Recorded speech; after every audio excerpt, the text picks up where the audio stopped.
The Sudrian Chronicles, Book 26, Tramway Engines. Dear Clara, Duke has been very happy recently. After you left, he was restored at Croven's Gate and now runs on the Skarloey Railway. Anyways, Taz has been pestering me to write about the Farquhar branch line again, and so have you. After all, he said, we are the most important part of the whole railway. What can I write about then? I asked. Oh, lots of things. Percy's woolly bear, Toby's tightrope, and your ghost, I added. Don't put that silly story in. I will! Taz has been way too cocky recently. This will serve him right. Sincerely, the author. Story 1. Ghost Train.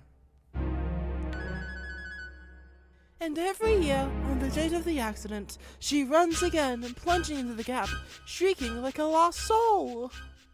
Percy, what are you on about? The ghost train. Driver told me about it last night. Where? Asked Thomas, buffing into a truck.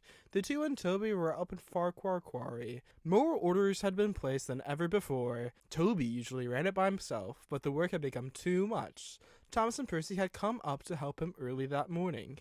An autumn fog blanketed the quarry. The three peered through it to see each other. I don't know. She never told me, but it must have happened on our line since she mentioned the Elves Bridge. Well, Phooey, she doesn't know what she's talking about. There's never been any ghost on our line. Percy laughed. Why so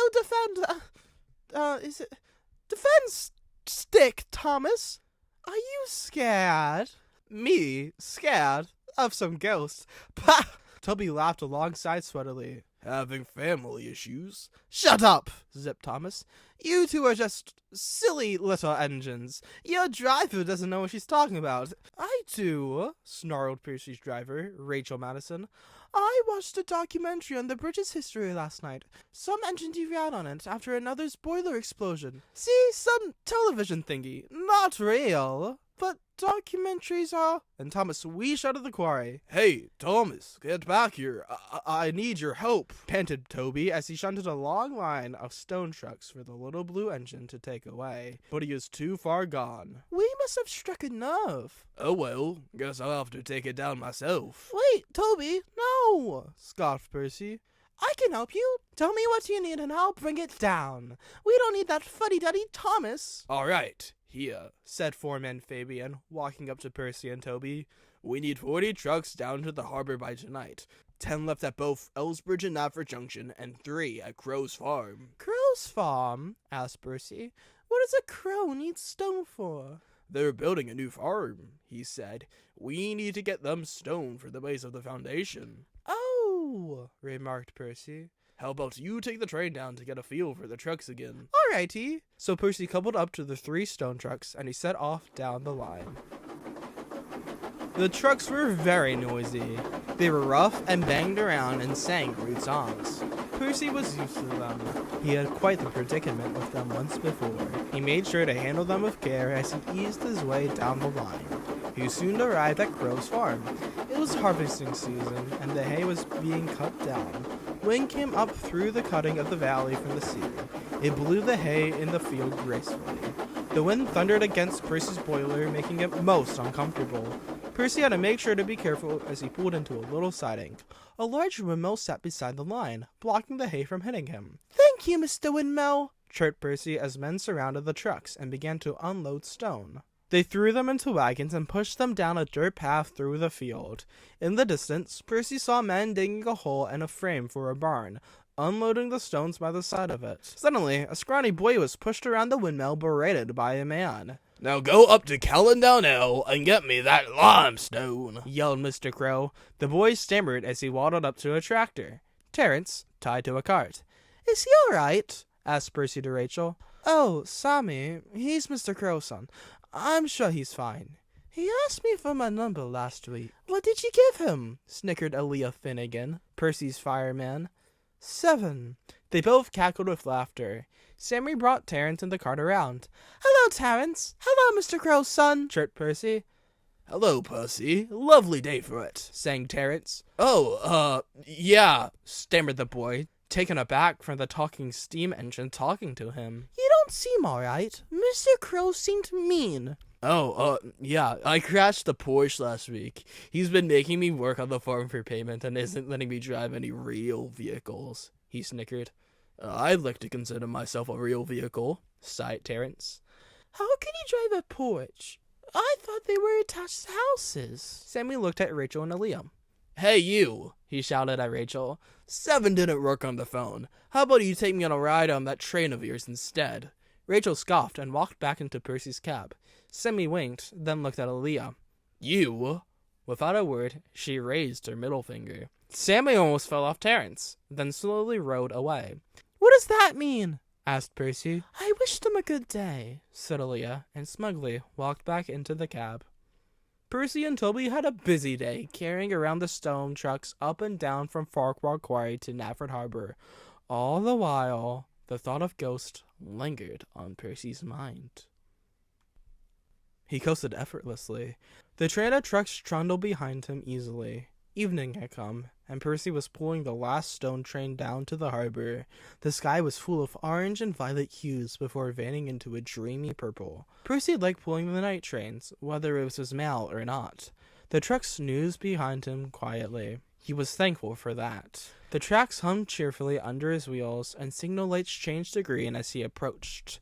He always knew where he was going, even in the dark. Toy wreck, he sang as he passed through the station. Only a single station light was turned on at the platform. It was abandoned and eerie. Percy shuddered. He regretted thinking of it now. Everything seemed eerie as his boiler became cold. Why did you have to tell him that? Asked Aaliyah. He asked me what I watched. It was only the right thing. You could just lie to him. Are you telling me you have the heart to lie to him? Yes! Oh. He crept down the hill. Creatures peered through the shadows by the line.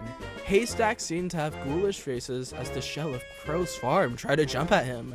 Percy shrieked as he continued on. Sammy had gone up to Kellendale, north of the island, to retrieve a limestone delivery for his father. He had taken the back road so none of his friends wouldn't see him on some silly old tractor. Terrence kept to himself and only hummed peacefully. He had come back late and had almost reached back but bumped over the crossing. The cart bumped on the track from the lurch of the curve and cracked its wheel. It fouled the line. Oh, great. I'm in a right pickle now. Sammy had uncoupled the wagon and brought back Terrence to the farm to alert his father. He, of course, had not accounted for when the next train would come through. Percy ran down the hill in fear of the barren trees and ran to the bend. He hadn't seen the cart properly in time and was too late to brake. He broke the cart into smithereens and lime flew everywhere. Percy coughed up a good amount, spitting in disgust. Rachel and Aaliyah stammered out of the cab, coughing up a storm. Once the dust had settled, they inspected Percy. Aaliyah tossed a plank of wood aside. Whoever left this here won't be too happy. Too right. They pushed the remains of the cart aside and carried on to the next signal box. There, they found Toby. His driver, Wendell Hypes, had stopped for his evening chat with the signalman, Noel Scarlet. The fireman, Emma Quest, who had been waiting to go back to Farquhar, decided to climb up Toby's planks while waiting and lay it on top of Toby's roof. The tram engine didn't mind. At the sound of puffing, Emma sat up and she and Toby looked on to see a very disgruntled Percy approaching them. The two bawled out in laughter. "Hello, Percy," chuckled the tram engine. "You look like a mess." I feel like one too. Yeah, well, we'll have a hell of a night cleaning you up, hissed Rachel as she descended from Percy's cab. She stopped as she looked back up at Emma, who lay back down. Rachel groaned as she stammered up the steps of the box, trying to make as much sound as she could fathom. She lamely knocked on the door. There were many confused sounds before a flustered and embarrassed Noel peeked through the door. Hey. Hi. What's up? Percy crashed. Again. Noel glanced back before adjusting her shirt. She and Wendell quickly joined Rachel and the others outside. What did you do to him this time? Noel squawked. Percy smiled nervously. Crashed into a line cart. At least we think it's a line cart, added Aaliyah. He looks like a ghost from a documentary I've watched, continued Emma. Rachel looked up at her. It wasn't the one about the Elf Bridge, was it? It was, Emma laughed. Oh my god, Red, I love that show. Stop talking about it. You're going to scare them even more, sniffed Aaliyah. However, Percy had a devious grin. What's on your mind? Oh, please, Miss Driver, can we pretend that I'm a ghost and scare Thomas? Rachel and Aaliyah glanced at each other. Now that's a good idea, chuckled Rachel. And, added Aaliyah, it will get back at him for this morning. We can help too, chortled Toby. Thomas was dozing in the shed, being oiled up for the day's last train.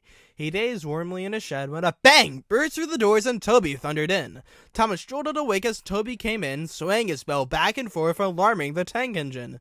Is there a fire or something? It's Percy. He's had an accident. This happens like twice a week. I don't know why you're so concerned. But I saw Percy's ghost. Thomas perked up his eyebrow. What do you mean, saw his ghost? Did Percy die again? No, the one from Percy's story. Thomas squinted, trying to process Toby's sentence. All the while, he hadn't realized Emma and Wendell sneak out of the shed. So, you're telling me Percy had an accident and this ghost appeared, separate from his accident as a whole? Yes, it said that it was coming to warn us. Thomas paused, trying to make sense of the situation. You're afraid of ghosts? Definitely. Pah! Don't be frightened, Toby. I'll take care of... Thomas paused as the two glared at each other. Did you hear? Asked Thomas, trailing off. Hear what? Whispered Toby, as the two darted their eyes around. Their eyes adjusted back to the middle shed door. A slight trickle of steam slipped from underneath the door. The steam filled the air, swirling around as it arose through the ceiling. It swirled around the lamps, which swayed unnaturally as they flickered. Suddenly, the light shut off. Both tank and tram engine peered through the darkness to the door, waiting for what was to happen next. But nothing did. The two held breath in anticipation. Peep! Peep! Peep! Peep! The whistle rang in Thomas's smoke box as the draft from the shed swept over him. He shivered as he waited for what was to happen next. Let me in! Cried a voice from behind the doors. Let me in! Not from the hairs of my chinny chin chin. Shut up, Toby! We're about to die and you're making up nursery rhymes. It's a coping mechanism. The shed seemed to shake as the voice called again. Then I'll huff. It wheezed as more steam flooded in. And I'll chuff. There was a creaking from the doors. And I'll break your doors in! It croaked. The shed doors burst open as the figure of a pale Stompy engine strode through the darkness. Thomas shrieked in horror as he made eye contact with the engine. The engine left through the other side of the sheds. When in less than seconds, Thomas's fire ignited and he shouted out of the sheds, "Gotta see a coach about a train!" he yelled as he dashed to the platform where Annie and Clara sat cozily. Without another word, he left the station in a rush. Toby chuckled dearly as the lights flickered on. Seconds later, Emma and Wendell came through the shed door. You did a great job, winked Toby. With what? They asked. With the lights and steam. What are you talking about? Why did Thomas leave the shed already? Percy came through. No. We've been waiting for him outside. No, Percy just came through here. He's on the other side of the sheds. Both driver and fireman looked at each other quizzically as they walked up to the back doors. They opened the doors in unison, revealing nothing? It was only the tiny houses outside the shed, with buffers separating track and them. Their crew and Toby stared at each other in confusion. Surprise! Squealed Percy as he burst through the doors on the other side, nearly tearing them off their hinges. The three jumped as Rachel and Aaliyah stumbled out of Percy's cab coughing. Where's Thomas? He got scared of my story, snickered Toby. Little bugger scrambled off just from it. Percy tethered happily as Aaliyah and Rachel walked up to Emma and Wendell. Where were you guys? Whispered Wendell. We took the old loop to get turned around. What happened here? Asked Rachel. Toby and Thomas saw something, sighed Emma. And the crew left it at that. Percy was none the wiser for their adventure. He was soon claimed, but Thomas never returned. Toby basked in the sun the next morning at the station with a long line of stone trucks. He waited for Thomas to come up with the first train of the day. Soon, the little engine arrived. Where did you sleep? Asked the tram. The goods shed, replied Thomas simply. I didn't see you there this morning. The ones at Elsbridge. Elsbridge? Why there? I don't know. It just felt right to me. The two engines paused as Toby waited for the signal. Thomas, what did we see last night? Percy, replied Thomas simply. What else was it? The signal dropped as Toby left silently. Any of the passengers would have thought, as Toby left, that he had just seen a ghost.